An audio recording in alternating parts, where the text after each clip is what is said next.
இந்த சின்ன தேநீர் கடை உலகத்துக்கு ஒரு சாதாரண இடம்தான். ஆனா எனக்கு என் வாழ்க்கை மாறிய இடம்.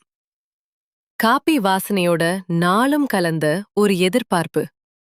அவ வந்தாதான் இந்த இடம் முழுசா இருக்கும் போல. அவன் தினமும் வந்தான். தேநீருக்காக இல்ல, என்ன பாக்க. நானும் தினமும் வந்தேன். காபிக்காக இல்ல, அவன் சிரிப்புக்காக. ஒரு நாள் அவன் கேட்டான், நாளை வருவியா? நான் சிரிச்சிட்டு சொன்னேன், நாளை இல்ல, இனிமே எப்போதும். அந்த ஒரு வாக்கியத்துல எல்லாமே மாறிச்சு. காப்பி இனிச்சது, கனவுகள் உண்மையாச்சு. இந்த சின்ன தேநீர் கடையில தான் காதல் ஆரம்பிச்சது. இப்போ வாழ்க்கை ஆரம்பிக்குது.